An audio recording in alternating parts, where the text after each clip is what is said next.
हमारे साथ वक्ता के तौर पर हमारे मोटिवेशन स्पीकर, जो किसी परिचय का तो मोहताज ही नहीं है। आज अमर भाई दिल्ली एनसीआर या पूरे विश्व पूरे देश में ऐसा एक नाम है कि जिनका नाम आते ही एक पॉजिटिविटी, एक ऊर्जा अलग सी, जो इनके वक्तव्यों में हमारे बच्चों ने, हमारे समाज ने कई सारे इनके सेमिनार लिए हैं। सबको इनका नाम आते ही वो ऊर्जा का संचरण नाम से ही होने लगता है। तो अब हम सौभाग्यशाली हैं कि आज वो हमारे साथ इस कार्यशाला में मुख्य वक्ता के तौर पर शामिल है। अमर भाई, आपका इस कार्यशाला में विधिवत स्वागत है। भाई जी बहुत बहुत धन्यवाद। भाई जी बहुत बहुत शुक्रिया जी। आपके बारे में क्या सच्चाई बताऊं? जी जी, जी अमर भाई के बारे में ये बताऊं कि इनका जो शेड्यूल है, क्योंकि मुझे पता है कॉर्पोरेट ट्रेनर की लाइफ और उनका जो शेड्यूल है, कुछ टाइम टीचिंग से पहले मैं कॉर्पोरेट ट्रेनर रहा हूं, तो सुबह से शाम कब होती है और क्या, क्योंकि कंटेंट तैयार करना, डिलीवर करना और हर क्लाइंट के हिसाब से, मतलब इतने बिजी शेड्यूल में, और इनका time, sir time equal to money होता है। जितने भी ट्रेनर होते हैं तो समय के हिसाब से होते हैं, पर ये हमारा अधिकार है और आपका बड़प्पन है अमर भाई कि समाज का जब भी कोई बात होती है, हक से आपको बिना आपका शेड्यूल जाने, कई बार तो ऐसा होता है नाम लिख देते हैं अमर भाई मैनेज कर रहे होते हैं कि भाई थोड़ी सी इंफॉर्मेशन अगर पहले दे देते तो अच्छा रहता। तो उसके लिए भी साधुवाद है आपकी, जो ये डेडिकेशन है समाज के लिए। और देखिए, वातावरण में जो आप डाल रहे हो, समाज में जो आप इनकलकेट कर रहे हो वैल्यूज, ये रेसिप्रोकेट जरूर होंगी। इसके फल कुछ तो आने शुरू हो गए हैं, चाहे वो जीपी के लाइव सेशन हो, चाहे ग्राम पाठशाला की एक्टिविटीज हो, या फिर ये शिक्षक संघ का ये कार्यशाला हो। आप हर चीज में बढ़ चढ़ के भाग लेते हैं बिना किसी उसके औपचारिक भूमिका के। मैं सीधे सीधे हैंड ओवर करूंगा भाई अमर चौधरी को ये स्क्रीन, और रिक्वेस्ट करूंगा लोकेश जी से कि लोकेश जी, जब आप चाहेंगे तो स्क्रीन पे आ जाएंगे अमर जी, हैं? हाँ बिल्कुल, जी जी जी। वो तो अपनी अपनी तो स्क्रीन पे आ ही रहे हैं। जैसे ही वो पिन, हम उनको पिन कर देंगे और वो दिखेंगे। अच्छा, और सभी को अपने अपने ठीक स्क्रीन है, पे पिन करना होगा। मैं कर दूंगा, वैसे कोई दिक्कत नहीं। बिल्कुल बिल्कुल सर। जी अमर भाई, आपका स्वागत है। और मुझे लगता है कि तो 12 भाई जी क्या इजाजत से मिलेगी 8 मिनट हो चुके हैं। जी जी, ओवर टू अमर भाई। जी मैं सही बताऊं, ये मेरा बड़प्पन नहीं भाई जी, मेरा तो सौभाग्य है कि मुझे ऐसी शख्सियतों के सामने और टीचर्स के सामने बात करने का मौका मिल रहा है। मुझे बड़ा डर लगता है, मैं लिटरली बताऊं, बीइंग अ कॉर्पोरेट ट्रेनर, इतनी टेंशन तो मुझे कभी नहीं हुई जितनी आज हो रही है। भैया टीचर्स के सामने बैठे हुए हैं, अब टीचर क्या गलती पकड़ ले, तो मैं माफी के साथ शुरू करूंगा। बहुत बहुत धन्यवाद के साथ पूरी टीम को मेरा बहुत बहुत शुक्रिया, धन्यवाद, उन्होंने मुझे मौका दिया। खविंदर भाई, मैं सोच रहा हूँ बातचीत शुरू कर दी जाए। जी बिल्कुल। बिल्कुल सर। बाकी सब लोगों से निवेदन है कि अपना माइक ऑफ रखेंगे। बाद में जब क्वेश्चन या आंसर का सेशन होगा तो आप माइक ऑन करके क्वेश्चंस वगैरह पूछ सकते हैं। तो पहले जो 25-30 मिनट है अब अमर जी की हम बात सुनेंगे, तो हम लोग अपना माइक ऑफ रखेंगे, बाकी सब लोग। जी धन्यवाद। धन्यवाद सर, लोकेश सर, मंगल सर, खविंदर भाई जी, राजकुमार भाई जी, तमाम लोगों का बहुत बहुत धन्यवाद मुझे ये मौका देने के लिए। तो जितने भी, मैं अपनी बातचीत शुरू ही कर देता हूं। इस सेशन में, इस सेमिनार में जितने भी भगवान इस समय उपस्थित हैं, मैं तमाम भगवानों का स्वागत करता हूं, धन्यवाद करता हूं। अब मंगल भाई जी, सवाल ये है, रंजना मैम, मंजू मैम, कि मैंने आपको भगवान क्यों कहा। भाई आपको लग रहा होगा यार ये भगवान कह के क्यों बोल रहे हैं, तो मेरा एक सवाल है लोकेश सर, यहीं से मैं शुरू करता हूं। हम कभी मंदिर, मस्जिद या गुरुद्वारे गए हैं क्या? मैं गर्दन हिलाने से समझ जाऊंगा क्योंकि चैट बॉक्स में तो टाइम लगता है, बिल्कुल आप लोग गए होंगे। तो मुझे जरा बताइए, जब मंदिर, मस्जिद, हम गुरुद्वारे जाते हैं तो सामने भगवान होते हैं और इधर हम होते हैं जो भक्त है। तो बताइए बोलता कौन है उस समय और सुनता कौन है उस समय? हम बोलते हैं और भगवान सुनते हैं, यानी सुनने वाला कौन हुआ? जी भगवान हो गया, भगवान। अगले आधे घंटे के लिए बोलूंगा और मैं बोलूंगा अगले आधे घंटे के लिए भगवान कौन है? आप हैं। भक्त हूँ, देखना ये है आप लोकल भगवान है या ब्राह्मण भगवान है। मतलब आप सुनते कैसा हैं।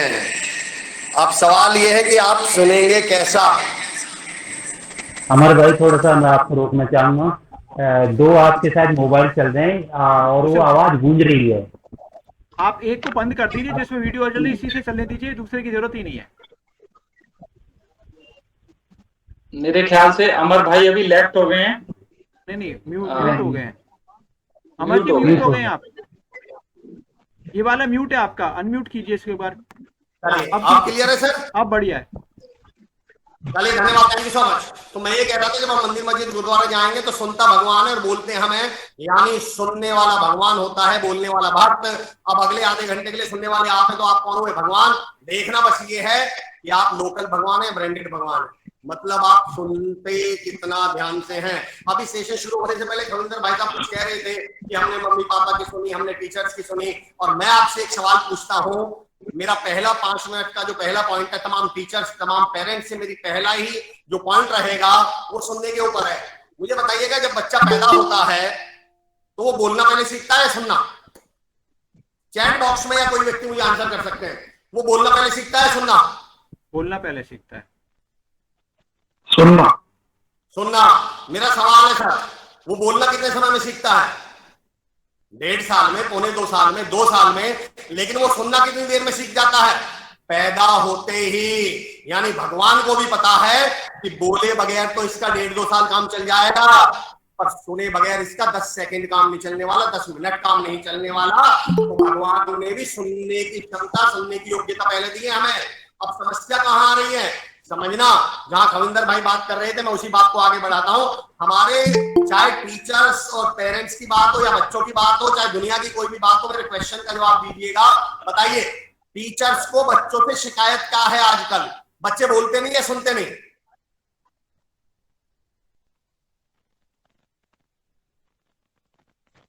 बोलते नहीं है वो बच्चे, कम बोलते हैं। बोलते नहीं, बिल्कुल सही, सुनते नहीं। अच्छा बताओ, माँ बाप को बच्चों से क्या शिकायत है? बोलते नहीं है, सुनते नहीं?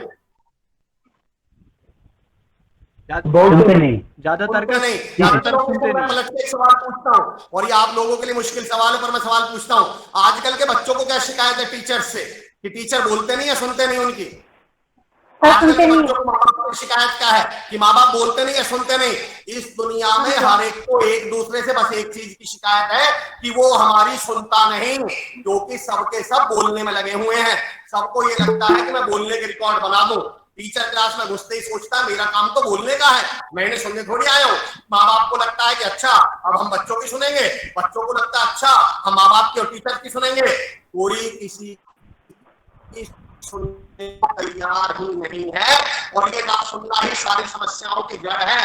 मैं आपको 90% समस्याओं का सॉल्यूशन दे रहा हूं सिर्फ एक सेंटेंस में। अगर हम इन्हें सुनना शुरू कर दें तो हमारी 90% समस्याएं शुरू। मैं एक सवाल पूछता हूं, अगर पेरेंट्स भी यहाँ पर हैं और जो टीचर है वो भी पेरेंट्स हैं, मेरा एक सवाल का जवाब दीजिएगा। आप बच्चों की बातें करते हैं? बहुत सोचकर जवाब दीजिएगा इस बात का। पेरेंट्स से पूछ रहा हूं, टीचर से पूछ रहा हूं, हम बच्चों की बातें करते हैं या बच्चों से बातें करते हैं? मुझे आंसर दीजिएगा। हम बच्चों की बातें करते हैं या बच्चों से बातें करते हैं? अगर आप चैट बॉक्स में आंसर देना चाहें चैट बॉक्स में या बोल के दे सकते हैं तो बच्चों से।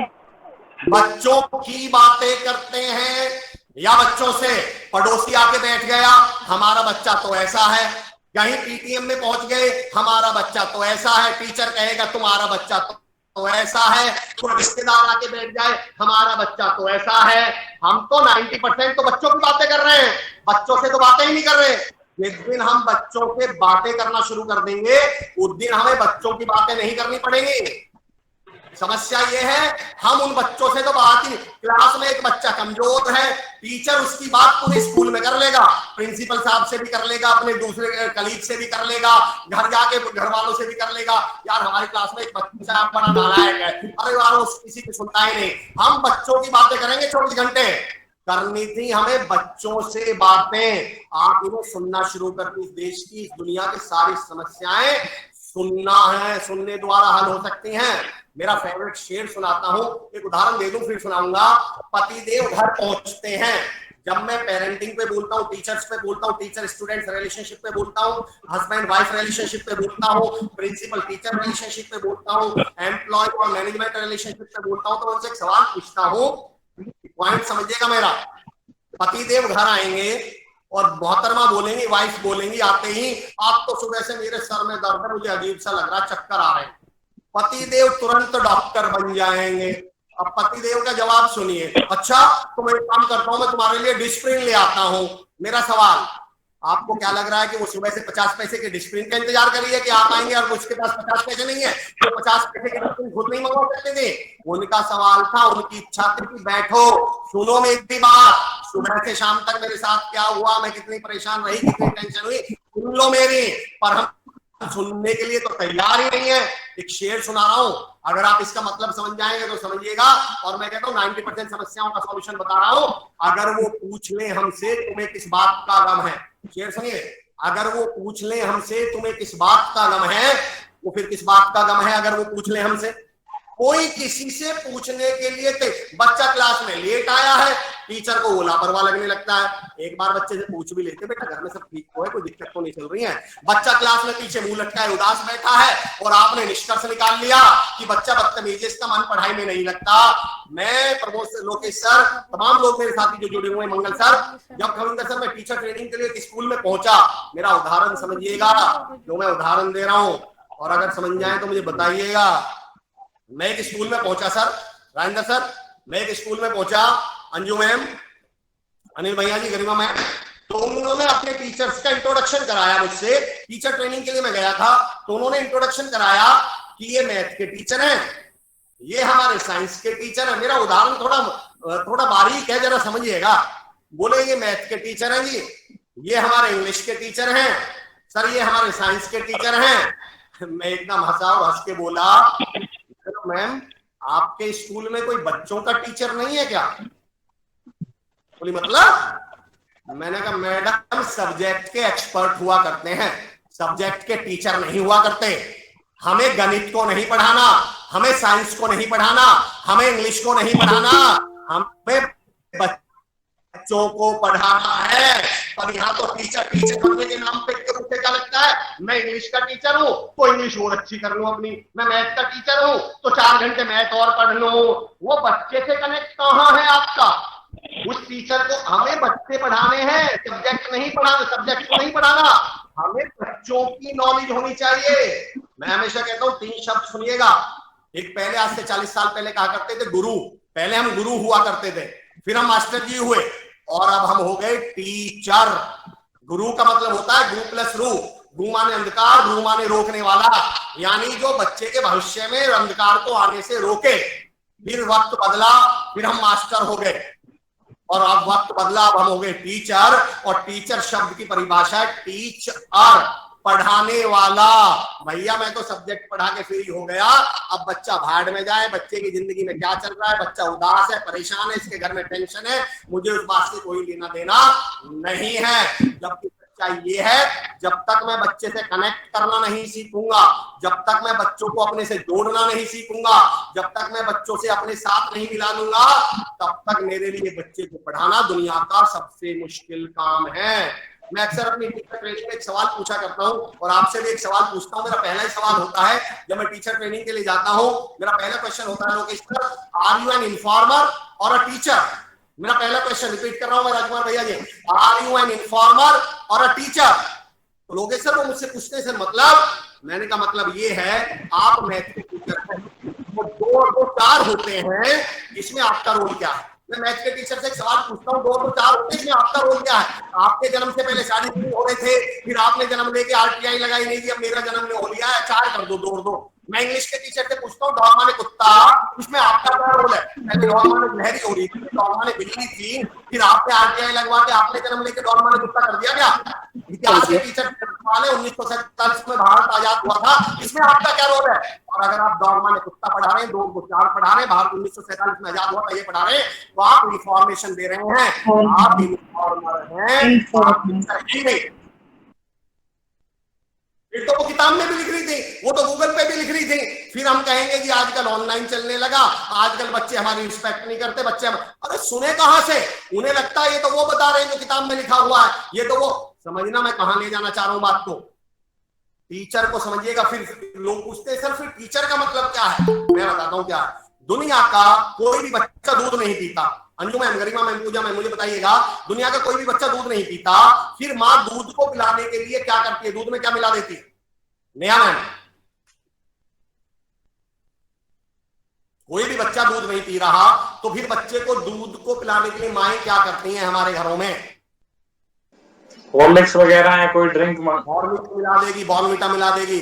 टीचर से ये पूछता हूँ कि मेरे भाई ये जो आप पढ़ा रहे हो ना सब्जेक्ट, दुनिया की सारी पढ़ाई दूध है और दुनिया का कोई भी बच्चा दूध नहीं पिएगा।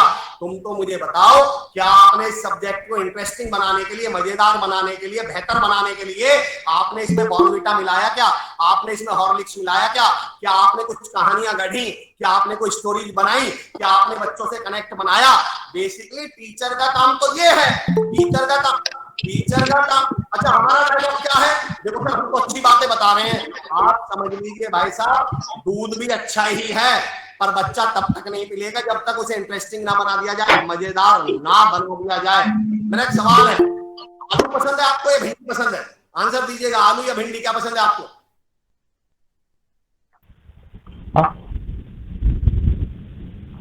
मंगल भैया जी कुछ कहना चाह रहे हैं, क्या पसंद है भैया जी? आलू। आलू। भैया जी कल मैंने आलू खा लिया और कल से अब तक मेरी जीभ कट रही है, मेरे दांत कट रहे हैं, मैं बहुत मुंह में बुरा बुरा सा लग रहा है, बड़ा परेशान हूं कल से, जब से एक आलू खाया। जी जी।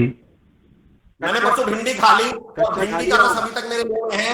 मैं आपका आंसर समझ गया, लोकेश सर कुछ कहना चाह रहे हैं, बिल्कुल सही सर। आपको आलू पसंद नहीं है, आपको आलू की सब्जी पसंद है, आपको भिंडी पसंद नहीं है, भिंडी की सब्जी पसंद है। अगर मैं आलू को सब्जेक्ट मान लूं, अगर मैं भिंडी को सब्जेक्ट मान लूं, अब आप बच्चे को जाके आलू ठूसने लग जाए, भिंडी ठूसने लग जाए और फिर कहेंगे देखो ये तो बहुत अच्छी चीज है, बच्चा खाता ही नहीं। क्यों भाई, सब्जी बनाई थी क्या उसकी? आपने क्या उसे मसालेदार बनाया, मजेदार बनाया, इंटरेस्टिंग बनाया? सारा खेल है। सबसे पहला 2 पॉइंट मैंने उठाए अभी तक, पहले तो इन बच्चों को सुनना शुरू कर दीजिए। एक हमारे टीचर की समस्या क्या है, हमारी जो एजुकेशन सिस्टम है ना लोकेश सर, उसके साथ एक समस्या बताता हूं। We people are trained, teacher को ट्रेन किया जाता है। Tapasya sir, thank you ji, thank you ji. Teacher को बचपन से शुरुआत, टीचर की ट्रेनिंग क्या है? How to catch students doing wrong things, बच्चे को गलत करते हुए कैसे पकड़ें, और ये मूल में ही गड़बड़ है। सही बताऊं, बच्चे, हमारा काम बच्चे को गलत करते हुए पकड़ना नहीं है, हमारा काम बच्चे को सही करते हुए पकड़ के उसको अप्रिशिएट करने का है। अब समस्या क्या है? मैं हमेशा एक बात कहता हूं लोकेश सर, कि टीचर को 10% बहरा और 10% अंधा होना चाहिए। हाँ, बच्चे ने कुछ बोला है और आपको सुन गई है, जेम्स बॉन्ड मत बनिए, टीचर को लट्टा देगा सर मैंने तो 1 सेकंड में पकड़ लिया, और पकड़ने के बाद क्या किया? जो एक बच्चा बदतमीजी कर रहा था वो पूरी क्लास को पता चल गई ना, अब कल से सारी क्लास को पता चल गई ना, सर को यही बोलना है। दूसरी बात, आपने बच्चे के पास ऑप्शन क्या छोड़ा? पिछले लॉकडाउन की बात, मैंने एक घटना पढ़ी थी, इंग्लैंड अमेरिका की घटना है। एक क्लास में चोरी हो गई, किसी ने, बच्चे ने दूसरे बच्चे की घड़ी चुरा ली, तो सवाल आया सबकी चेकिंग होगी, तो टीचर ने कहा ठीक है, पर एक शर्त है, सब अपनी अपनी आंखों पे पट्टी बांध लीजिए। तो सारे स्टूडेंट्स की आंखों पे पट्टी बंधवा दी। टीचर ने सबकी एक एक करके तलाशी ली, एक बच्चे की जेब में घड़ी निकली, टीचर ने वो घड़ी निकाल के रख ली और सबसे कहा पट्टियां खोल लो, और जिस बच्चे की घड़ी थी उसको घड़ी दे दी। लेकिन किसी को, बच्चे को ये नहीं पता चलने दिया कि चोरी करी किसने थी, क्योंकि सबकी आंखों पे क्या बनी थी? पट्टी। 15-20 साल बाद वही टीचर एयरपोर्ट से कहीं जा रहे थे, तभी एक लड़का पीछे से भाग के आया, अमेरिका का बहुत बड़ा उद्योगपति, उसने आते ही उनको हग किया, आते ही उनसे कहा सर पहचाना? बोले बेटा नहीं, मैंने तो नहीं पहचाना। बोले सर मैं वो लड़का हूं जिसकी जेब में घड़ी निकली थी। बोले अच्छा तुम्हारी जेब में घड़ी निकली थी? तो बच्चा बोला सर आपको ही तो मिली थी, आपको नहीं मालूम कि मेरी जेब में घड़ी निकली? अब बात समझिएगा, टीचर ने बताया बेटा मैंने तुम सबकी आंखों पे पट्टी बंधवाने के बाद अपनी आंख पे भी पट्टी बांध ली थी, ताकि अगर उस बच्चे के जेब में से निकल जाए तो मेरे मन में अगले से उसके प्रति ये बात ना बैठ जाए ये चोर है और मैं उसको चोर की तरह ट्रीट ना करने दूं। मैंने उस दिन तुम्हें अपनी इज्जत बचाने का मौका दिया था और उस इज्जत बचाने में आज तुम्हें यहाँ पहुंचा दिया। हम तो बच्चों को इज्जत बचाने का मौका ही नहीं देते। अगर हमें बच्चों की एक गलती पता चल जाए तो पहले तो उसको एक मेरा स्टूडेंट था, वो कहता था सर हमारी क्लास में तो सामूहिक बेइज्जती करी जाती है। आपने कभी सोच के भी देखा है जब आपने बच्चे को सामूहिक रूप से बेइज्जत कर ही दिया, आपने उस बच्चे के पास क्या छोड़ा है? मतलब अब उसकी बच्चे के पास ऑप्शन क्या छोड़ दिया आपने? मैं एक अगला पॉइंट और लेना चाह रहा हूं, जिस पॉइंट का जेम्स बॉन्ड मत बनिए। पहला पॉइंट तो ये है, मैं 2 पॉइंट लूंगा, किसी का डर नहीं। पहले इस वाले पॉइंट पे आ जाऊं, एप्रिसिएशन वाले पॉइंट पे। आप यकीन जानिए बच्चों को आपकी तारीफ चाहिए, बच्चों को आपका एप्रिसिएशन चाहिए। मुझे बड़ा ताज्जुब होता है जब मैं टीचर से बोलता हूं कि बच्चों से ऐसे बोला करो, बच्चों को ये बोला करो, बच्चों को वो बोला करो, तो लोग सर पूजा मैम, मुझे बड़ा ताज्जुब और आश्चर्य होता है खविंदर भाई जी। टीचर बोलते हैं अरे सर बोलने से क्या होता है, ये बच्चे सुधरेंगे थोड़ी, बोलने से क्या होता है। मुझे आश्चर्य होता है ये शब्द टीचर ने कहे बोलने से क्या होता है। मैं कहता हूं आप 15 दिन बिना बोले क्लास पढ़ा के दिखा दो, आपको पता चल जाएगा बोलने से क्या होता है। टीचर और मैं तो हम ट्रेनर बोलने का ही तो खा रहे हैं। और मेरा अगला उदाहरण समझना लोगे सर, मैं कॉर्पोरेट में ट्रेनिंग ले रहा था केपी सिंह जी, मैं एक कॉर्पोरेट में ट्रेनिंग ले रहा था, तो मैंने कहा कि आप ऐसे बोला करो, ये पॉजिटिव बोला करो, अच्छा बोला करो, सकारात्मक बोला करो। तो लोग सर एक मैनेजर साहब खड़े होके बोले अरे सर ये तो सब बोलने की बातें हैं, बोलने से क्या होता है। मैंने कहा और भाई नालायक बदतमीज क्या हाल है तुम्हारे? अरे बोले ये क्या बदतमीज, ऐसे कैसे बोल दिया आपने? मैंने कहा भाई साहब बोला ही तो है, बोलने से क्या होता है। ग्रेट। अगर आप में से किसी को भी ऐसा लगता है ना बोलने से क्या होता है, तो अगले 2 मिनट में ऐसा ऐसा बोलूंगा कि आप 1 मिनट भी सेशन में नहीं रुक पाएंगे। इस दुनिया में जो भी हो रहा है वो बोलने से ही हो रहा है। इन बच्चों को सोचिए तो सही, आपके तो मुंह से निकल गया तेरे बस की कुछ नहीं है, तू नहीं कर पाएगा कुछ। आपको पता भी है, मुझे पता भी है, बीइंग अ टीचर हम हीरो हैं उसके जो मैं I am a motivational speaker, मैं कान पकड़ के लाइन बोल रहा हूं जिसको दुनिया सुन रही है अनुपमा मैम, और मेरे बच्चे मेरी सुनते नहीं। एक दिन मेरा बच्चा ऐसे हाथ धो रहा था अभी कोरोना टाइम में, मैंने कहा बेटा ऐसे नहीं ऐसे हाथ धोते हैं। बोले नहीं पापा जी ऐसे नहीं ऐसे धोंगे। मैंने क्यों? बोले मेरी मैडम ने बताया था। उसे अमर चौधरी जिसकी दुनिया सुन रही है, मोटिवेशनल स्पीकर, जो उसका पिता है, उसे लग रहा है पापा जी को नहीं पता, मैडम को पता है। हमेशा कहती हूँ सारी दुनिया को बच्चे चाहिए, तुम कुछ नहीं कर पाओगे, फर्क नहीं पड़ेगा। और उसके टीचर के मुंह से अगर निकल गया अब उसके लिए वो ब्रह्म वाक्य है। अब उसे लगता है मेरे तो हीरो ने ही बोल दिया कि मैं कुछ नहीं कर पाऊंगा, और उसके बाद वो वास्तव में जहन पे बैठा लेगा कि हाँ मैं कुछ नहीं कर पाऊंगा क्योंकि ऐसा मेरे टीचर ने बोला है। मेरा पॉइंट समझिए, 2 बातें कह रहा हूं। माइक्रोफोन ऑफ रखने के लिए बोल रहे हैं Mangal sir, thank you so much. मेरे 2 उदाहरण दे रहा हूं और दोनों उदाहरण को समझने की कोशिश करिएगा। बच्चों को आपकी अप्रिसिएशन चाहिए, बच्चों को आपका मोटिवेशन चाहिए, बच्चों को आपका हौसला चाहिए। हमारे साथ दिक्कत क्या है मैम, हम ये कहते हैं सर कोई अच्छा करेगा 90% लाएगा, 95% लाएगा, तभी तो हम उसकी अप्रिशिएट करेंगे। तो 60% ही लाएगा तो मैं अप्रिशिएट क्यों करूं? मेरा उदाहरण समझिएगा क्यों करें। Try to understand my point. इस उदाहरण को समझ लीजिएगा क्यों करें। पता है जो एप्रिशिएशन है, जो हौसला है, ये पेट्रोल की तरह है। 2 बातें समझ लीजिए, पहले 2 उदाहरण दे दूं। जब सचिन तेंदुलकर ने 100 रन बना दिए, उसने सेंचुरी मार दी और उसका कोच उसकी तारीफ करे, तो मैं हमेशा कहता हूं फिर वो कोच नहीं है, वो तो उसका फैन है। सेंचुरी मारने पर तारीफ करने वाला, ताली बजाने वाला उसका फैन है, उसका लीडर या उसका कोच तो नहीं हो सकता। कोच का काम तालियां तब बजाना नहीं है, उसके कंधे पे हाथ रखना तब नहीं है जब वो सेंचुरी मार दे। टीचर का और कोच का काम तो कंधे पे हाथ रखना तब है जब वो डबल पे आउट हो रहा है, 10 रन पे आउट हो रहा है, 15 रन पे आउट हो रहा है, तब टीचर उसके कंधे पे हाथ रख के बोले बेटा घबराना मत, मैं हूं ना, और फिर देखिए वही 10% वाला बच्चा कैसे 60% पे पहुंचता है। पर हमने तो क्या नियम बनाया हुआ है, भाई कोई 90% ला देगा तो तारीफ। मेरा उदाहरण समझना, आपकी तारीफ, आपका एप्रिशिएशन, आपका हौसला तारीफ पेट्रोल की तरह है। अब पता है हम गलती क्या कर रहे हैं, तारीफ है वीना मैम पेट्रोल की तरह, त्रिलोक सर, सुधा मैम समझिएगा, सोनिका मैम, शीतल जी, तारीफ है राजकुमार भाई जी, हरविंदर भाई जी पेट्रोल की तरह। आप पता है गलती क्या कर रहा हूं, मैं क्या गलती कर रहा हूं, हम उससे एक व्यक्ति को चंडीगढ़ से दिल्ली आना है, अब हम उससे कह रहे हैं तू चंडीगढ़ से कार लेकर दिल्ली आ जा, फिर हम तुझे पेट्रोल दे देंगे। वो कहता है भाई साहब जब मैं चंडीगढ़ से दिल्ली आ ही जाऊंगा तो आपके पेट्रोल को क्या छिड़क के आग लगा के मरूंगा, मैं उस पेट्रोल का करूंगा क्या, मुझे तो चंडीगढ़ से दिल्ली आने के लिए कार चाहिए, पेट्रोल चाहिए। आप क्या कह रहे हो, तू 95% ले आ, मैं तुझे तारीफ करूंगा। आप क्या तारीफ करोगे, उसका तो पूरा मोहल्ला तारीफ करेगा, उसकी तो पूरा गांव तारीफ करेगा, उसकी तो पूरी दुनिया तारीफ करेगी। अभी पिछले कुछ समय में हमारे यहाँ गुर्जर समाज से कुछ 2-3 लड़के, हमारी बहनें आई अधिकारी बनी, पीसीएस अधिकारी। तो हमारे एक बहन है, वो विनीता नाम है शायद उनका, वो जब पीसीएस अधिकारी बनी तो उनके गांव में सम्मान, गांव में इतना सम्मान हुआ 15 दिन तक कि वो बीमार पड़ गई। तो लोकेश सर, मैंने उस समय एक बात कही थी, हुआ मैम, मैंने शीतल में एक बात कही थी उस समय, समझना जो मैं कह रहा हूं, मैंने कहा जितना सम्मान तुम इसका पीसीएस बनने पे कर रहे हो ना, इतना सपोर्ट उस समय कर देते जब ये तैयारी कर रही थी, तो आप पीसीएस का नहीं आईएएस का सम्मान कर रहे होते आज। जब वो अपने दम पे पीसीएस बन गई तो गांव वाले सम्मान करने में लग गए। अरे तुम्हारे सम्मान की जरूरत नहीं है, इन्हें सपोर्ट की जरूरत है। 95-100% बच्चा ले आया तो आप तो छोड़ दो, मैं भी सम्मान करूंगा उसका, पूरी दुनिया सम्मान करेगी। टीचर का रोल 100% लाने के बाद सम्मान करना नहीं है, टीचर का रोल तो 40% को उसके कंधे पे हाथ रखना है, बेटा चिंता मत कर। और हम टीचर्स के साथ दिक्कत क्या है, एक लाइन बोलता हूं, मेरे एक मित्र हैं टीचर ही हैं वो, तो मैं भी टीचर रहा हूं, पहले मैं कान पकड़ के बोल रहा हूं ये सारी बातें, मैं इसलिए कह रहा हूं क्योंकि मैं खुद टीचर रहा हूं, तो मैं आपके लिए नहीं बोल रहा, ये मैं खुद अपने लिए भी बोल रहा हूं ये सारी बातें। तो उदाहरण देता हूं लोकेश सर, तो एक दिन मेरे से वो टीचर बोले, मेरी क्लास में ना बच्चे बड़े खुश से रहते थे, तो एक दिन बोले, अरे अमर भैया तुम्हारी क्लास में तो बच्चे आवाज करते रहते हैं, बोले मेरी क्लास में आना कभी, बच्चा चूं भी नहीं कर सकता, बच्चा कांप जाता है।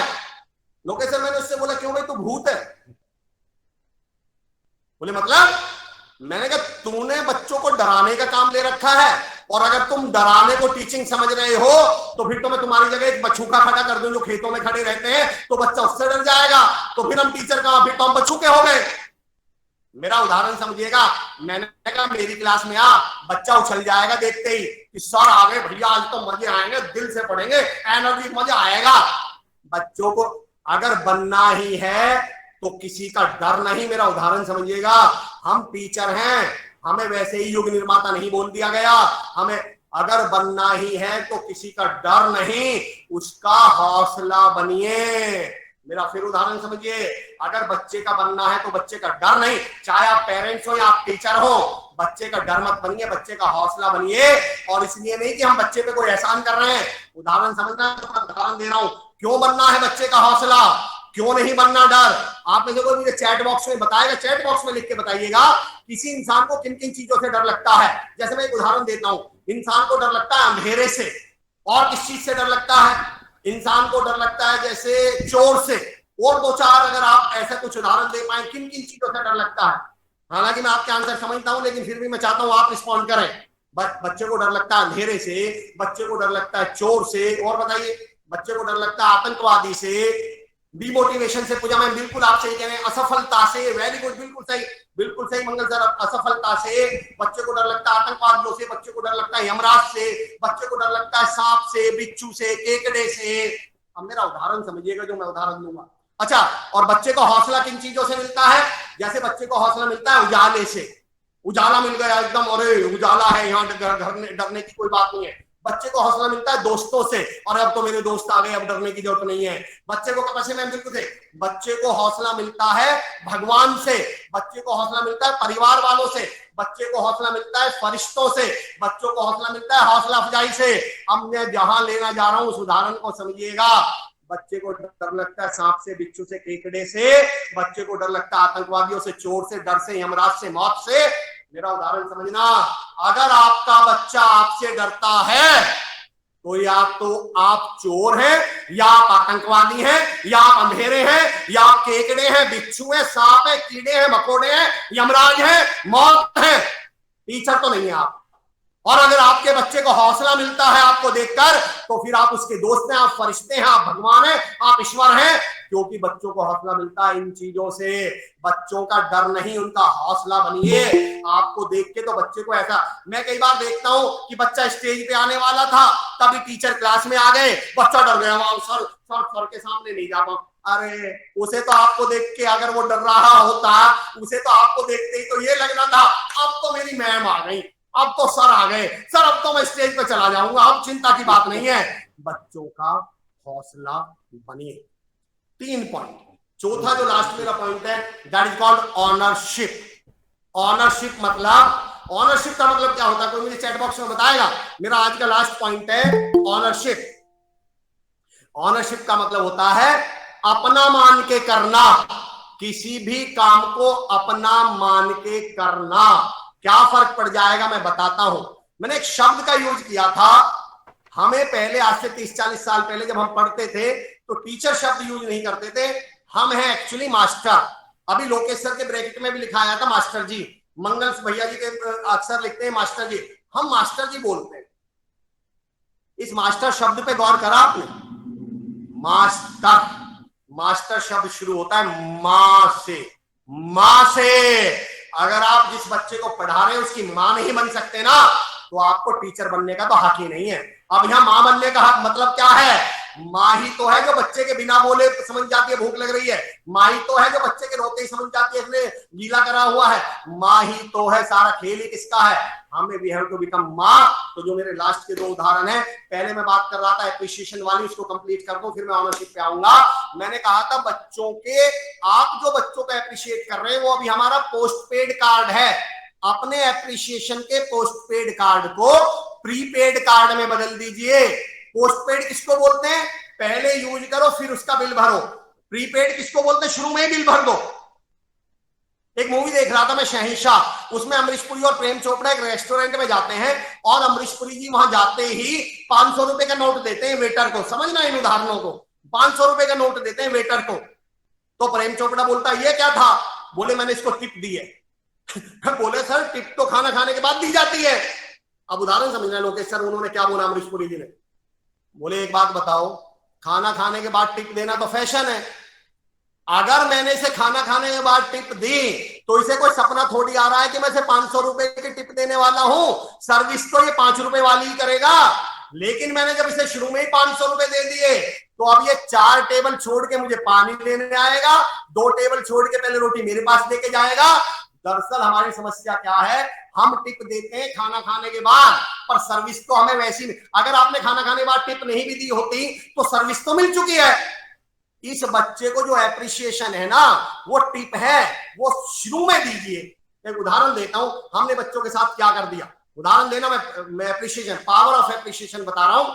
आपका बच्चा बड़ा, आप कभी देखना पड़ोसी आके बैठ जाए, हमारा पहला डायलॉग, अरे हमारे बच्चा बड़ा बदतमीज, बात ही नहीं करने देता, शोर मचाता है, बात ही नहीं करने देता। अब लोकेश सर समझना, सविता मैम समझना, आपने बच्चे के पास ऑप्शन क्या छोड़ा? बच्चा कहता ले बेइज्जती तो आपने करी थी, अब मैं आपसे करके क्या करूं? भाई आपने तो पोल खुलवाई दी, तो बच्चा कंधे पे से कूद के निकलता है। अब मेरे कहने से आप उल्टा करके देख लेना अब की बार, जब आपका पड़ोसी आपके यहां आके बैठे, के चाचा जी आपका आशीर्वाद है मुझ पे, सॉरी मुझे मालूम नहीं था कि चाचा जी हैं सर, आपका आशीर्वाद है मुझ पे।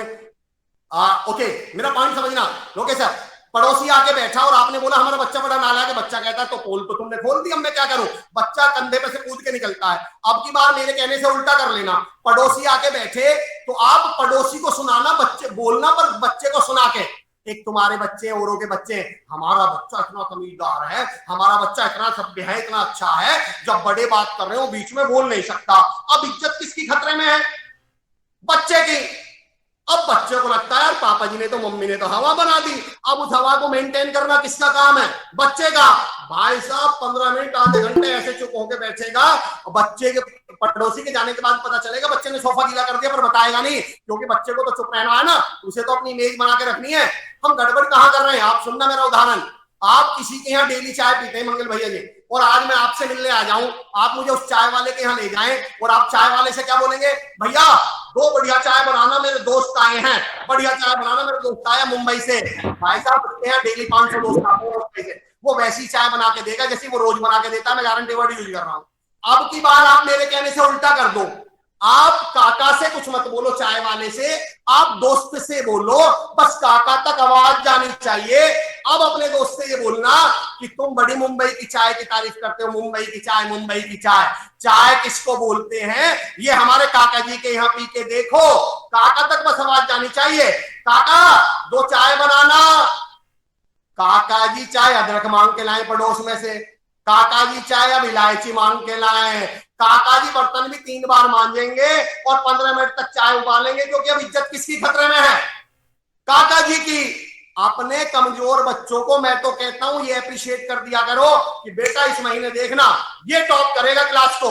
अब उसको लगता है कि यार सर ने तो मेरे ऊपर ढोल दी, सर ने तो मेरी सबके सामने बोल दिया। अब वो बच्चा अपनी इज्जत के लिए आपके कहने के लिए काम करने वाला है। लास्ट का जो मेरा पॉइंट था, राजकुमार भैया धन्यवाद, और ये पेरेंट्स पे भी लागू होता है, जरा इन बच्चों की तारीफ कर लीजिए। और मेरा लास्ट पॉइंट है ऑनरशिप, टीचर्स के लिए खास तौर से, क्योंकि पेरेंट्स तो ऑनर है ही, पर टीचर्स के लिए खास तौर से मैं ऑनरशिप पे बोल रहा था। क्या मतलब है ऑनरशिप का?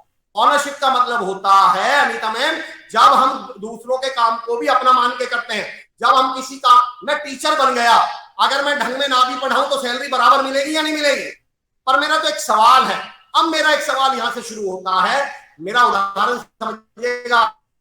जब किसी काम की ऑनरशिप ले लेते हैं तो फिर आपको उस काम पर वजन तो लगता है पर बोझ नहीं लगता। दोनों शब्दों में अंतर समझिएगा। जब आप किसी काम की ऑनर, जब आप अपना मान के करने लगते हैं तो आपको वजन तो लगेगा पर बोझ नहीं लगेगा। आप में से कोई मुझे बता सकता है वजन में और बोझ में क्या अंतर है? दोनों शब्दों में क्या अंतर है? मैं शॉर्ट में बता दूं, चैट बॉक्स में आंसर आने में टाइम लगेगा, आप आंसर दीजिएगा, पर मैं बता दूं, वजन होता है फिजिकल और बोझ होता है इमोशनल या मेंटल। आपने कभी कहा मेरे दिल पे एक वजन है, दिल पे हमेशा क्या हुआ करता है? बोझ। वजन तो चीजों में होता है, लेकिन जब आप उस काम को अपना मान लेंगे। एक लड़की एक पहाड़ पे चढ़ रही थी, इधर से एक साधु चढ़ रहे थे। साधु लड़की से बोले बेटा तेरी कमर पे तो बहुत बोझ है, बहुत बोझ है। लड़की बोली कहाँ है बोझ, कहाँ है बोझ? बोले तेरी कमर पे है ना। बोले कहाँ है? अरे मेरी तेरी कमर पे। लड़की बोली महाराज ये तो मेरा छोटा भाई है, बोझ तो आपकी कमर पे है जो आपने थैला लाद रखा है। आप सोच के देखना, आप अपने बच्चों को, नया मैम, आप अपने बच्चों को वैष्णो देवी जाते हैं तो कंधे पे लेके चढ़ जाते हैं वैष्णो देवी पे, और कंधे सब्जी लाने के लिए बाजार से बाइक की जरूरत पड़ती है। यार सब्जी में तो वजन है, क्यों बच्चे में वजन नहीं है क्या? मैं उदाहरण दे रहा हूं, समझना, 2 उदाहरण देता हूं, क्या फर्क पड़ जाता है। आप ट्रेन से जा रहे हैं, रात के 2 बजे अचानक किसी बच्चे के रोने की आवाज सुनते हैं, आप बड़े गुस्से में, आपकी नींद खराब होती है, आप बड़े गुस्से में उठते हैं, और जैसे ही चांटा मारने के लिए होते हैं पता चलता है बच्चा अपना ही है। अब आप क्या करते हैं? दूध भूख लगी है। मैं कहता हूं भाई साहब तुम्हारा गुस्सा कहां चला गया? मैं कहता हूं तुम्हारी फ्रस्ट्रेशन कहां चली गई? इसका मतलब आपको फ्रस्ट्रेशन या गुस्सा बच्चे के रोने पे नहीं आया था, आपको गुस्सा आया था दूसरे के बच्चे के रोने पर। जिस दिन जिन बच्चों को आप पढ़ा रहे हैं ना, जिस दिन आपने ये मान लिया कि ये मेरे बच्चे हैं, क्योंकि याद रखो पहले बच्चे टीचर के नाम से जाने जाते थे, ये फला का बच्चा है, फला का बच्चा है। पहले तो पेरेंट्स भी जाके बोलते थे जी ये आपका ही बच्चा है, क्योंकि उनको मालूम था कि हाँ टीचर सच में ही अपना बच्चा मानेगा। जिस दिन इन बच्चों को हमने अपना मानना शुरू कर दिया ना, इनकी बदतमीजी, इनका क्लास में ध्यान ना देना, इस पे चिढ़ाने की बजाय इस पर हम सोचना और सॉल्यूशन सोचना शुरू कर देंगे। सारा मैं एक उदाहरण देता हूं, हालांकि उदाहरण मेरा फेवरेट उदाहरण है, हालांकि सब यहाँ पर मौजूद है तो फिर भी मैं उदाहरण देता हूं। मैं ऑनरशिप की ताकत बताता हूं, क्या फर्क पड़ जाता है जब आप काम को अपना मानने लगते हैं। तो कोई मुझे बताएगा सिलेंडर में वजन कितना होता है? सिलेंडर में, गैस सिलेंडर में वजन, चैट बॉक्स में आंसर बताइएगा मुझे, कितना होता है वजन सिलेंडर में?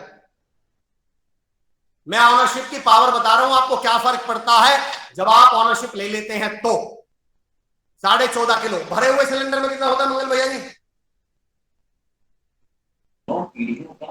लगभग 28 kilo. 30 kg, 28 kg, 30 kg। Mandeep Singh sir, thank you so much. और 28, 31, 30 मान लूं। मेरा तो उदाहरण समझ लीजिएगा आप। जब वो गैस सिलेंडर वाला सिलेंडर घर उतार के चला जाता है और हमें वो सिलेंडर फर्स्ट फ्लोर पे चढ़ाना होता है, या छोड़ दो गेट पे से रसोई में लाना होता है, तो हम इधर उधर निगाह दौड़ा के किसे ढूंढते हैं? कोई भाई मिल जाए, कोई पड़ोसी दिख जाए, कोई दोस्त मिल जाए, और फिर उससे क्या बोलते हैं? भैया जरा हाथ लगवा देना। घर के लिए 28 किलो का सिलेंडर, भैया जरा हाथ लगवा देना। हमें लगता है 28-30 किलो मुझे अकेले पे नहीं उठेगा। 28 किलो का सिलेंडर, भैया जरा हाथ लगवा देना। वाइफ का वजन 54 किलो। बोला है कभी किसी से भाई साहब जरा हाथ लगवा दीजिएगा? मेरी आज तक समझ में नहीं आया 30 किलो के सिलेंडर में आपको हाथ की जरूरत पड़ रही है, सपोर्ट की जरूरत पड़ रही है, 54 किलो में सपोर्ट की क्यों नहीं जरूरत पड़ रही? मैं अंतर बताता हूं। सिलेंडर हमारा है और वाइफ मेरी है, मेरी। ये बच्चे जिस दिन मेरे हो गए ना, जिस दिन मैंने इन बच्चों को अपना मान लिया, उस दिन मेरा इरिटेशन, मेरा गुस्सा, मेरा फ्रस्ट्रेशन, मेरी चिढ़, मेरा लेट जाना, मेरा क्लास में टाइम पास करना सब खत्म हो जाएंगे। क्योंकि अब ये बच्चे ये मीटिंग में देख रहे हैं। मैं लास्ट उदाहरण दे रहा हूँ। चाचा जी का एक सवाल है, हालांकि चाचा जी के सवाल को खविंदर भाई जी बहुत अच्छे से एड्रेस करेंगे, तो मैं एक एग्जांपल के साथ खत्म कर देता हूँ। मेरा फेवरेट एग्जांपल, ऑनरशिप, जिम्मेदारी। कई बार टीचर्स को लगता है कि सर एजुकेशन सिस्टम ही ऐसा है, मेरे अकेले के बदलने से कोई फर्क पड़ जाएगा क्या? तो पहली बात तो बता दूं क्या फर्क पड़ जाएगा। एक गांव में एक साधु आए और उन्होंने सोचा हवन करता हूं गांव में। तो उन्होंने, राजकुमार भैया जी क्या करा, उन्होंने क्या कर दिया, उन्होंने गांव में एक अनाउंसमेंट करवाया कि सब लोग सुबह 4 बजे इस ड्रम में एक एक गिलास दूध डाल जाएं। तो अमर चौधरी सुबह 4 बजे उठे और अमर चौधरी के दिमाग में आइडिया आया कि अंधेरे का टाइम है, सारा गांव तो दूध डाल के जाएगा ही, मैं एक गिलास पानी में डाल दूंगा तो क्या फर्क पड़ जाएगा, किसी को पता तो चलेगा ही नहीं। फिर उधर से मंगल सर उठे, बोले यार सारा गांव तो दूध डालेगा ही, मैं एक गिलास पानी डाल दूंगा तो पता थोड़ी चलेगा। उधर से लोकेश सर कि मैं एक गिलास पानी डाल दूंगा, उधर से खविंदर भाई, उधर से अंकित कि सर मैं एक गिलास पानी डाल दूंगा, उधर से पूजा मैम मैं एक गिलास पानी डाल दूंगा, पता थोड़ी चलेगा। उधर से अनुपमा मैम। सुबह जब 6-6:30 बजे साधु महाराज ने वो ड्रम देखा तो उसमें पानी भरा हुआ था। इस एक एक टीचर ने ये सोच लिया कि मुझे अकेले से क्या फर्क पड़ जाएगा, तभी तो एजुकेशन सिस्टम की हालत हो गई। जिस दिन हमने ये सोच लिया कि हाँ मेरे से ही फर्क पड़ रहा है इस पूरी दुनिया में। एक उदाहरण खत्म कर रहा हूं, मेरा फेवरेट एग्जांपल जिसके साथ मैं सेशन एंड करूंगा। एक मकान में एक चिड़िया रहा करती थी। उस मकान में एक बार आग लग गई। जब मकान में आग लगी तो अड़ोसी पड़ोसी तो भाग गए, 1-2 लोग रुके, कोई पाइप से पानी डालने लगा, कोई ड्रम से पानी डालने लगा। तो वो चिड़िया भी अपनी एक चोंच में पानी भर के, पानी चोंच में भर के उस आग में पानी डालने लगी। तो वहां एक समझदार कौवा भी बैठा हुआ था। वो कौवा उस चिड़िया को देखकर बहुत जोर से हंसा और हंस के चिड़िया से बोला कि चिड़िया तेरा दिमाग खराब है क्या, तेरे एक चोंच पानी से ही आग बुझ जाएगी क्या? चिड़िया बोली देख कौवा, मैं अच्छी तरह जानती हूं मेरे एक चोंच पानी से ही आग नहीं बुझेगी, पर मैं ये चाहती हूं कि जिस दिन इस घटना का जिक्र किया जाए मेरा नाम आग बुझाने वालों में आना चाहिए, तमाशा देखने वालों में नहीं। मैं से दुनिया में फर्क ना पड़ जाए, एजुकेशन सिस्टम ना बदल जाए, हो सकता मेरे अकेले से सारे बच्चों का भविष्य ना बदल जाए, पर जिस दिन टीचिंग की बात चले, जिस दिन बच्चों के भविष्य को बदलाव लाने की बात चले, उस दिन हमारा नाम आग बुझाने वालों में आना चाहिए, टाइम पास करने वालों में तो नहीं आना चाहिए कि ये टीचर है, आ जाते हैं लेक्चर में नहीं जाते, लेक्चर में चले जाते हैं तो फोन में लगे रहते हैं, फोन पे भी नहीं लगे रहते तो टाइम पास करते रहते हैं। याद रखिएगा, बच्चा हमें याद तो रखेगा, कामयाब हुआ तो भी याद रखेगा और नाकामयाब हुआ तो भी याद रखने वाला है। आप तय करिए आप बच्चे की यादों में किस तरह रहना चाहते हैं। मैं सेशन को ज्यादा लंबा नहीं ले जाऊंगा, ऑलरेडी 12:50 हो चुके हैं, मैं तकरीबन 40 मिनट ले चुका हूं। मैं आप तमाम लोगों का बहुत बहुत शुक्रिया करता हूं। पेरेंट्स से सिर्फ एक बात कहना चाह रहा हूं कि पेरेंट्स बच्चों को थोड़ा मौका दें, पेरेंट्स बच्चों को थोड़ी अपॉर्चुनिटी दें, उन्हें थोड़ा सा खुलने दें। ज्यादा समय नहीं है तो सिर्फ एक शेर से खत्म कर देता हूं। पेरेंट्स के लिए मेरा ये शेर है कि कि इन बच्चों को थोड़ी अपॉर्चुनिटी दीजिए, मौके दीजिए, इन्हें थोड़ा रिस्क लेने दीजिए, उन्हें थोड़ी थोड़ी गलतियां करने दीजिए। हमारे साथ पता दिक्कत क्या है मनदीप साहब, हम पता दिक्कत क्या है, बच्चे को सारी जिंदगी, जैसे बच्चा टमाटर लेने गया तो उसे टमाटर नहीं खरीदने देंगे, क्यों? और सर ये सड़े हुए खरीद लेगा, इसे पता थोड़ी सही टमाटर कैसे होते हैं। और मैंने कहा जैसे ये सड़े हुए टमाटर खरीदेगा, इंडिया की तो इकोनॉमी गिर जाएगी। अगर इसने गलत छाट ली तो पाकिस्तान तो हम पे आक्रमण कर देगा। मैं एक सवाल पूछता हूं, इस बच्चे ने टमाटर गलत ले लिया तो आफत आ जाएगी। जिस दिन बच्चा करियर गलत चुन लेगा उस दिन आप क्या कर लोगे? क्योंकि आपने तो इसे चुनना सिखाया ही ना, सिलेक्ट करना तो आपने इसे सिखाया ही नहीं है। कल को आज ये शर्ट गलत चुन रहा है तब तो आपको इतना डर है 500 रुपए का नुकसान हो जाएगा। जिस दिन ये लाइफ पार्टनर गलत चुन लेगा उस दिन आप क्या कर लेंगे? जिस दिन ये कोर्स गलत चुन लेगा उस दिन क्या कर लेंगे? अरे इन बच्चों को थोड़ा बहुत गलती तो करने दो, तभी तो इन्हें अनुभव आएगा। तो एक शेर बता रहा हूं, इन्हें गलतियां करने से, गिरने से मत रुकने दो। शेर राजकुमार साहब का शेर है, हवा के रुख पे छोड़ दे, जलना सीख जाएगा, और बच्चा लड़खड़ाएगा तो चलना सीख जाएगा। इन बच्चों को लड़खड़ाने दीजिए, इन बच्चों को गलतियां करने दीजिए, इन बच्चों को मिस्टेक करने दीजिए, क्योंकि अगर हमने इन्हें लड़खड़ाने दिया तो ये चलना और दौड़ना सीख जाएंगे, वरना ये सारी जिंदगी फिर भाई बने रह जाएंगे। बहुत बहुत धन्यवाद आप तमाम लोगों को, थैंक यू रवि। यकीन जानिए मेरे सामने सामने जो दिल्ली की राजधानी को बच्चों को पढ़ा रहे हमारे भविष्य के युग निर्माता आप हैं। धन्यवाद, थैंक यू सो मच, बहुत बहुत धन्यवाद। Thank you. बहुत बहुत धन्यवाद अमर भाई, थैंक यू। आपने इतनी सारी बातें इतने कम समय में हम सबको बताएं, उसके लिए धन्यवाद।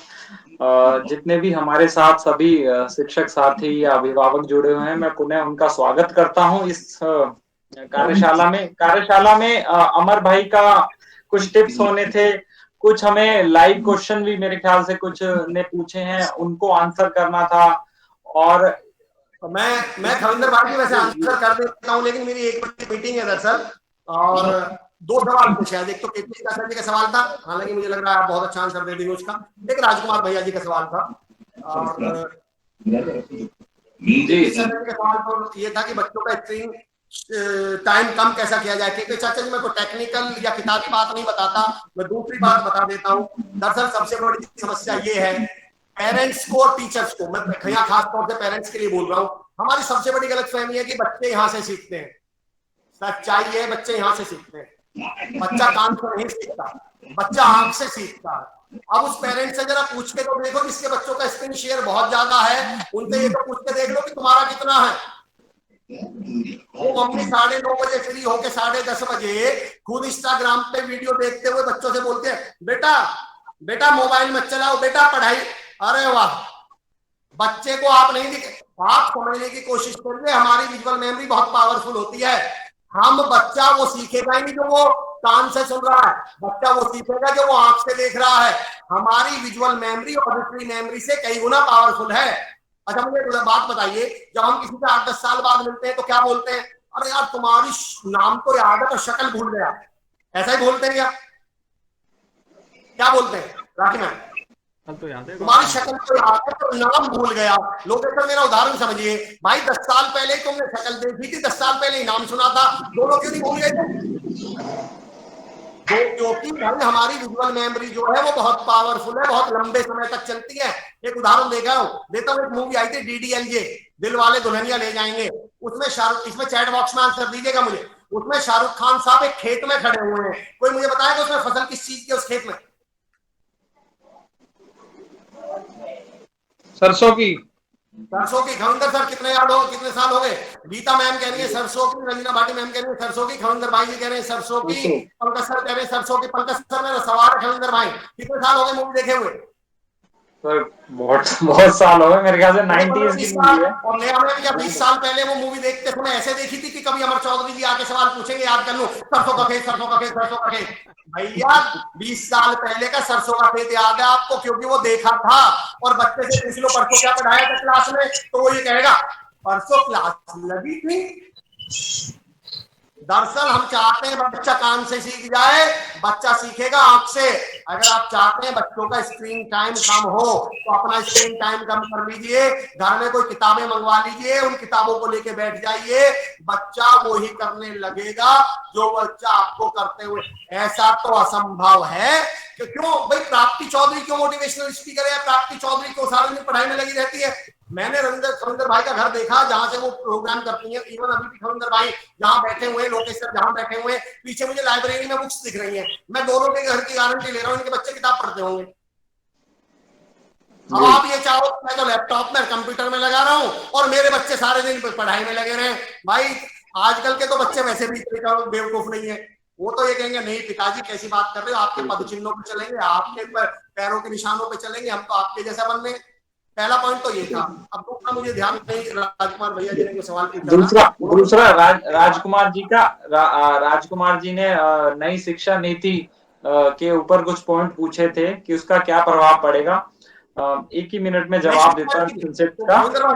नई शिक्षा नीति के एक्सपर्ट आप हैं, आप लोग सर, तो उस विषय पर अगर आप कहेंगे तो बिल्कुल जी नई शिक्षा में राजकुमार भाई मेरे ख्याल से 3.5 दशक बाद ये शिक्षा नीति हमारे यहाँ लागू हुई है। पिछली शिक्षा नीति मेरे ख्याल से एनपी 1986 में लागू हुई थी। इतना लंबा अंतराल हो गया जिसमें टेक्नोलॉजी बहुत बदल गई है और पिछले 5 या 7 जब से डिजिटल वर्ल्ड आया, जब से पाठ्यक्रम सिलेबस और जो प्रोफेशनल नीड है हमारी सोसाइटी काफी बदल गई है। तो जो इम्पैक्ट मोटे मोटे से 1-2 मिनट में मैं बताता हूँ कि एक तो इस शिक्षा नीति से फायदा हुआ है कि इस शिक्षा नीति में वोकेशनल जो पाठ्यक्रम है, व्यावसायिक पाठ्यक्रम को काफी ज्यादा हमारी सरकार ने उसको जोड़ा है ताकि हमारे बच्चे जो हमारी इंडस्ट्री की नीड है उससे फुलफिल हो जाए। अभी क्या देखते थे हम कि 15 साल बाद भी बच्चा फ्रेशर होता था, काम करने के लायक नहीं होता था, वर्क की एम्प्लॉयबिलिटी कम थी। अभी हम जैसे मिडिल स्कूल में ही कोडिंग स्टार्ट कर दी है एनपी ने इस नई शिक्षा नीति में।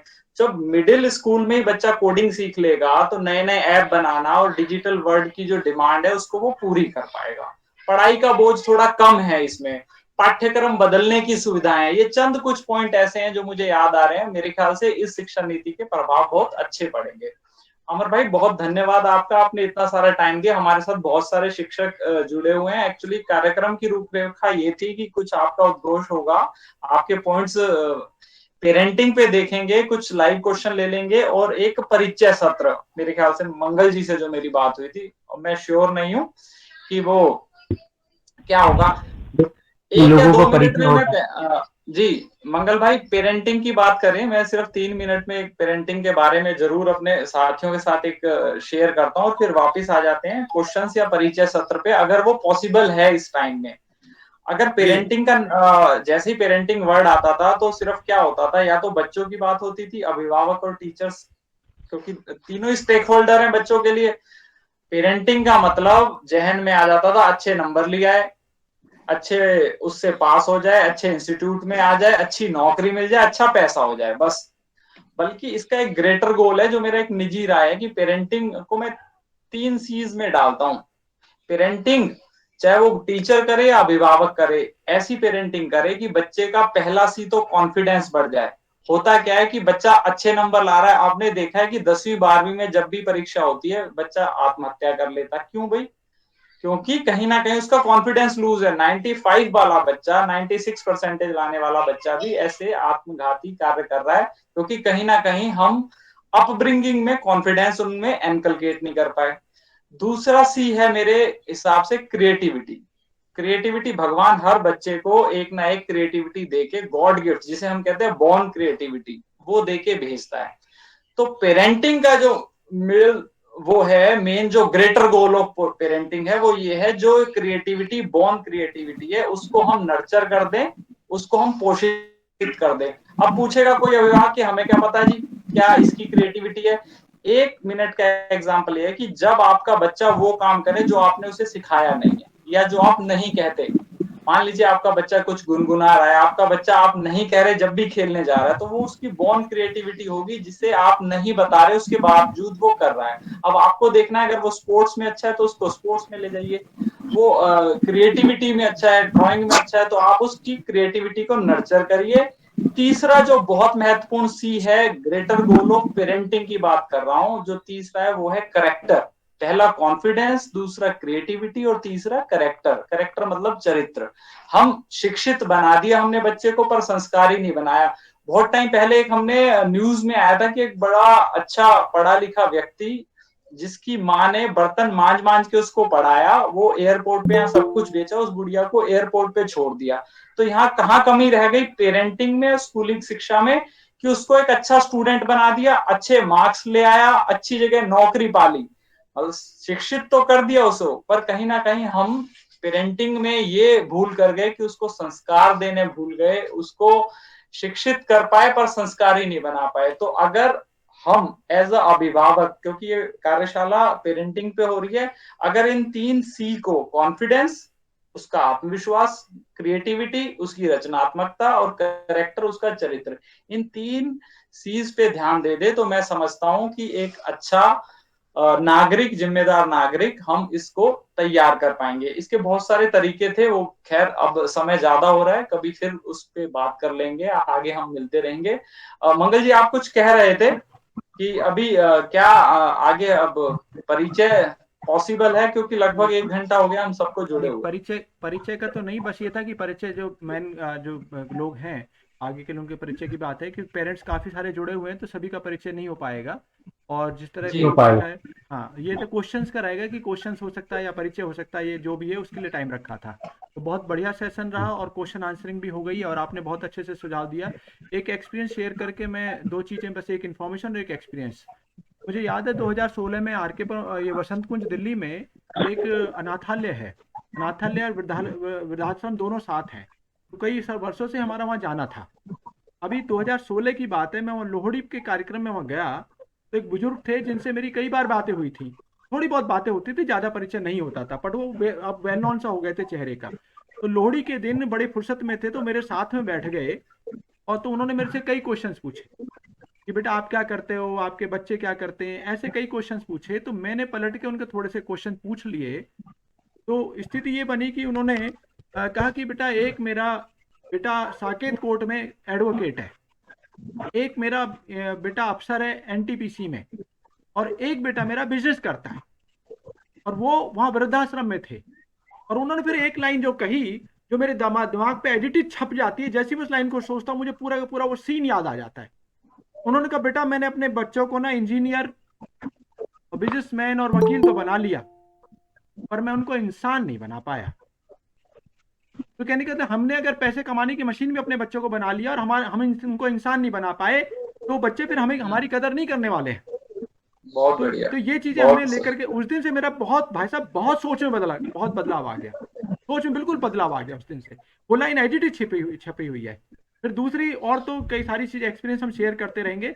इसी तरह की अगली कॉन्फ्रेंस जो हमारा सेमिनार होगा, वो खास करके बच्चों को हम कैसे मोटिवेट करें पढ़ाई के लिए उसको, क्योंकि बच्चे को अगर ये समझ में आ गया कि ये मेरे लिए इम्पोर्टेंट है, तो बच्चा उसको किसी भी तरह से करने की कोशिश करता है, उसका मन होकर उसके चाहने लगा। और अगर उसकी इच्छा नहीं है, तो आपके सामने उसके सामने किताबें पटक दो, कुछ भी लिख दो, ट्यूशन भेज दो, बड़े से बड़े स्कूल में भेज दो, वो सारी चीजें हमें नेग्लेक्ट होती हुई नजर आती हैं।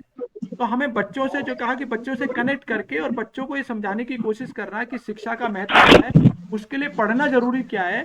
शायद हम अगली सेमिनार इसी पर लेंगे। और सभी से निवेदन है कि ज्यादा से ज्यादा लोगों को उसमें ज्वाइन कराएं। और कहीं ना कहीं जो संपर्क में जो ज्वाइन हुए तो कहीं ना कहीं संपर्क में होंगे। फिर भी अगर कोई चाहते हैं कि उन्हें डायरेक्ट ये मैसेज मिले, तो मैसेज बॉक्स में अपना नाम और नंबर वो लिख दें, क्योंकि हो सकता है आज उनको डायरेक्ट ना मिला हो, इनडायरेक्ट मिला हो, और जिससे कि वो मिस ना करें। तो मेरा उनसे निवेदन है कि आप मैसेज बॉक्स में अपना नाम और नंबर डाल दें, तो हम वो नोट कर लेंगे और अगली बार उनको उस सेमिनार का मैसेज जो डायरेक्ट चला जाएगा। और मंगल भाई, और कुछ आप कहना चाहें तो फिर हम समाप्ति की तरफ इसको करते हैं। और कोई कहना चाहे तो कोई भी अपने विचार रखते हैं, तो 1-2 मिनट में कोई और मंगल भाई से पहले कोई कहना चाहे तो वो अपना माइक ऑन करें और कोई अपनी बात कहें। फिर मैं मंगल भाई से कहूंगा कि लास्ट में धन्यवाद के प्रस्ताव करते हुए इसका समाप्त करें प्लीज।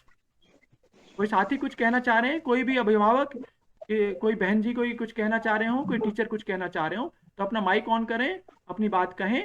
जी जी जी ब्रह्म भाई। मेरे ख्याल से ब्रह्म सिंह जी कुछ कहना चाह रहे हाँ हैं। ब्रह्म भाई, आवाज आ रही है आपकी। हाँ जी, हाँ जी।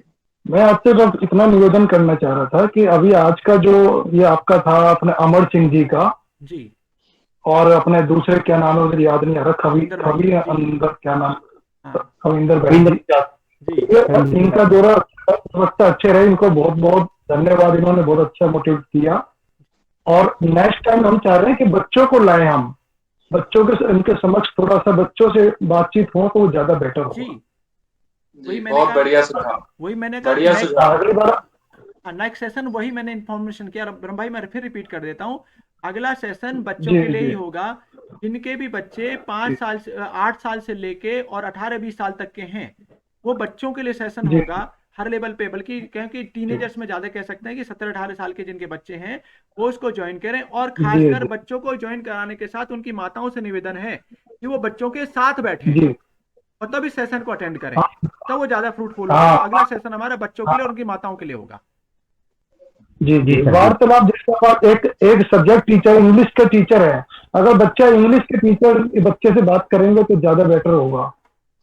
हिंदी का टीचर, सारे सब्जेक्ट टीचर ही बच्चों से करें, बच्चों की बड़ी हाँ वो बढ़ेगी, व्यवस्था बिल्कुल, बहुत बढ़ेगी। अच्छा सुझाव है आपका। एक एक करके हम इस तरह से ही बात कर सकते हैं। फिलहाल तो देखिए देखिए एक जी अभी मेरी बात हो रही थी, आया नगर में एक बंधु है हमारे, विजेंद्र भाई। जी तो उन्होंने मेरे से जी एक दिन कहा कि मास्टर जी मैं ऐसा चाहता हूँ कि मेरे यहाँ 4 पंचायत चौपाल है, मैं चाहता हूँ कि चारों जी चौपाल पे एक एक टीचर का अरेंजमेंट किया जाए और वो जी टीचर बच्चों को पढ़ाए।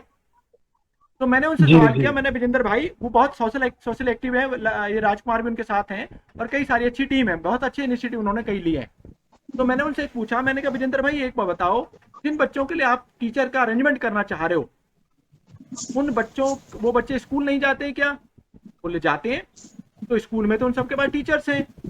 फिर दूसरा वो सारे बच्चे ट्यूशन भी जाते हैं? बोलो जी लगभग सभी जाते हैं। मात्र 10% ऐसे होंगे जी जो ट्यूशन अफोर्ड नहीं कर पा रहे होंगे। 90% के पास स्कूल टीचर स्टूडेंट स्कूल के टीचर्स भी हैं और ट्यूशन वाले टीचर्स भी हैं। उसके बावजूद भी जी हमें ऐसा महसूस हो रहा है कि इनके लिए एक और टीचर का इंतजाम करें। तो वो मैं बात करूंगा जी कि वो अमर भाई वाली जो अमर जी ने कहा है कि कहीं ना कहीं हम टीचर सिर्फ कम्युनिकेट करने वाला नहीं है कि 2+2 4 बनाने वाले हम इकट्ठे कर रहे हैं।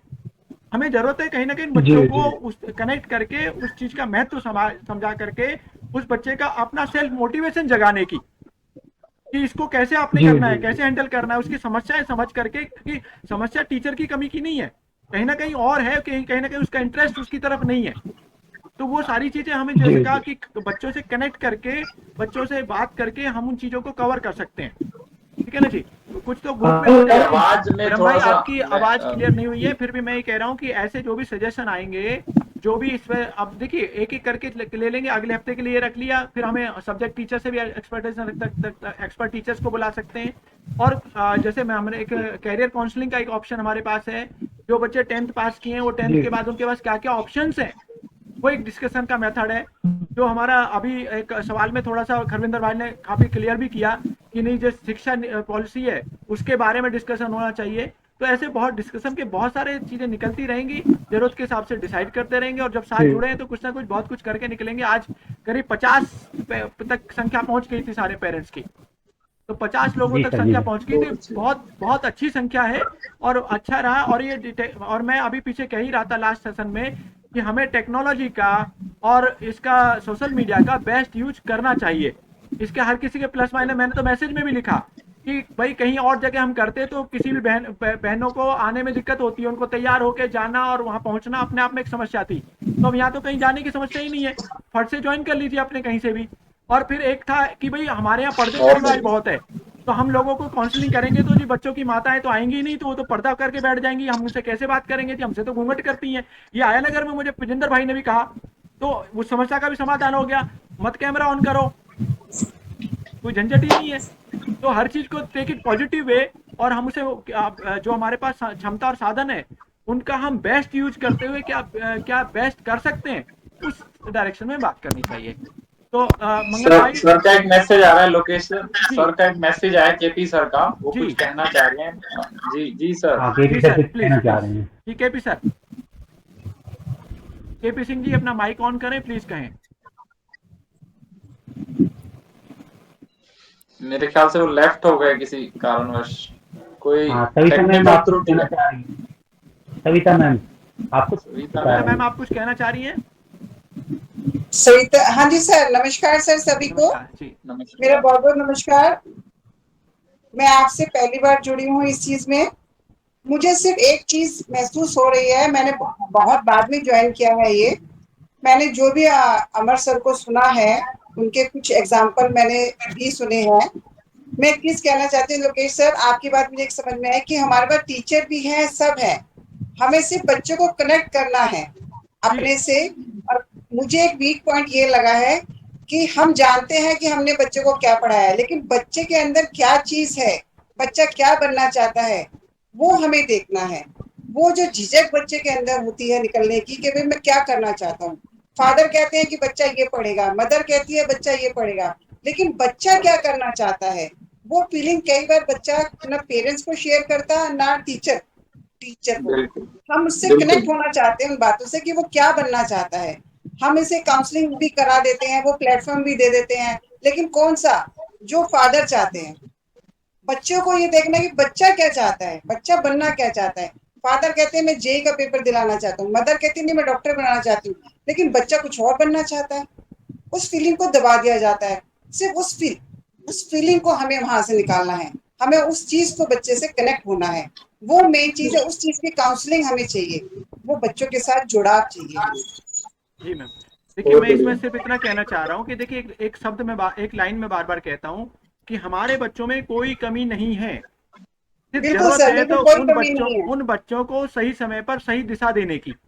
अब क्या होता है बिल्कुल कि सर। हम 10-12 साल तक तो कोई दिशा दे नहीं पाते हैं, और हम्म। 13-14 साल बाद वो बच्चा हमारी सुननी कम कर देता है। तो वो बिल्कुल कंफ्यूजन सर। वाली परिस्थिति बन जाती है। वहां ये ना कई बार बच्चा ही नहीं बता पाता कि मुझे क्या बनना है, उसका पता ही नहीं चलता है। और कई पता बार ही वो नहीं चला। वो बताना भी चाहता है तो उसको पेरेंट्स अपनी परिस्थिति को देखते हुए कुछ और बनाना चाहते हैं। तो ये बड़े इशू हैं, बड़े गहराई से सोचने और काम करने के इशू हैं। अभी तो इस पे धीरे धीरे काम किया जाएगा, जितना भी बेस्ट कर सकते हैं करेंगे।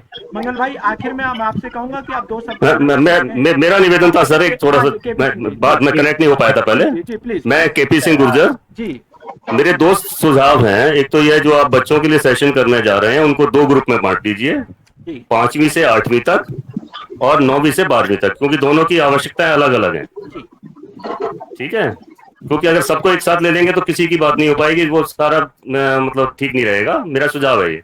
दूसरा ये है कि आप सब शिक्षक लोग इससे जुड़े हैं और आज का कार्यक्रम मुझे बहुत अच्छा लगा।